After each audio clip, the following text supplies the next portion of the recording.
Remember that if you don't prioritize your life, no one else will. Once an Australian nurse named Bronnie Ware, who cared for people in the last 12 weeks of their lives, recorded their most often discussed regrets. At the top of the list, I wish I'd had the courage to live a life true to myself and not the life others expected of me. This requires not just haphazardly saying no, but purposefully, deliberately, and strategically eliminating the non-essentials. The way of the essentialist means living by design, not by default. Instead of making choices reactively, the essentialist deliberately distinguishes the vital few from the trivial many, eliminates the non-essentials, and then removes obstacles so that the essential things have clear, smooth passage.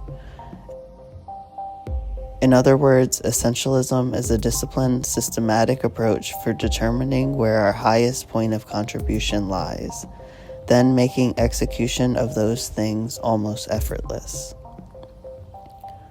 Essentialism is not about how to get more things done. It's about how to get the right things done. It doesn't mean just doing less for the sake of less either. It is about making the wisest possible investment of your time and energy in order to operate at our highest point of contribution by doing what is only essential. What if we stopped celebrating being busy as a measurement of importance? What if instead we celebrated how much time we had spent listening, pondering, meditating, and enjoying time with the most important people in our lives?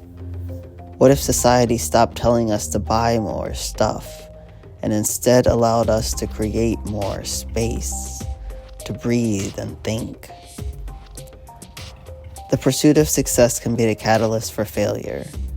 It can distract us from focusing on the essential things that produce success in the first place.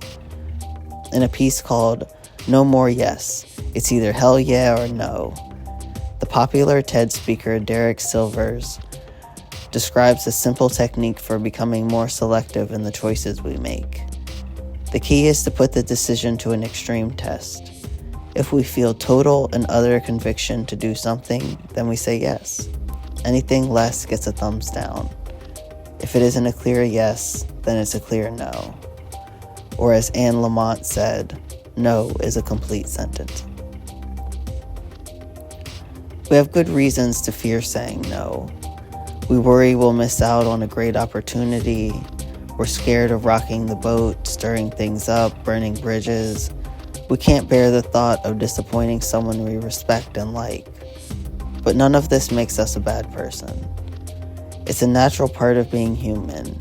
Yet, as hard as it can be to say no to someone, failing to do so can cause us to miss out on something far more important.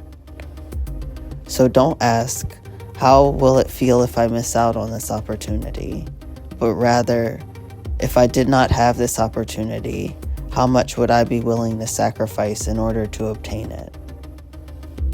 When we forget our ability to choose, we learn to be helpless.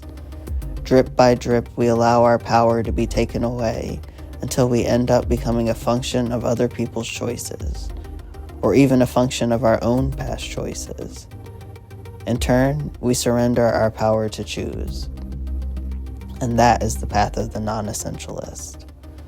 The essentialist doesn't just recognize the power of choice, they celebrate it. Options, things, they can be taken away, while our core ability to choose, our free will, cannot be.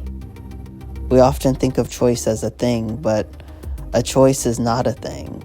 Our options may be things, but a choice is an action. It is not just something we have, but something we do. Only once we give yourself permission to stop trying to do it all, to stop saying yes to everyone, can you make your highest contribution towards the things that really matter. The best asset we have for making a contribution to the world is ourselves. If we underinvest in ourselves, and by that I mean our minds, our bodies, and our spirits, we damage the very tool we need to make our highest contribution. Here's a secret. Of all forms of human motivation, the most effective one is progress. So every day, do something that will inch you closer to a better tomorrow. To discern what is truly essential, we need space to think, time to look and listen, permission to play, wisdom to sleep, and the discipline to apply highly selective criteria to the choices we make. The reality is, saying yes to any opportunity, by definition, requires saying no to several others. Essentialists see the trade-offs as an inherent part of life, not as an inherently negative part either. Instead of asking, what do I have to give up? They ask, what do I want to go big on? Instead of trying to accomplish it all and all at once and flaring out, the essentialist starts small and celebrates progress. Instead of going big, flashy wins that don't really matter, the essentialist pursues small and simple wins in areas that are essential. So ask yourself, what do I feel deeply inspired by? And what am I particularly talented at? And what makes a significant need in the world? Creating an essential intent is hard.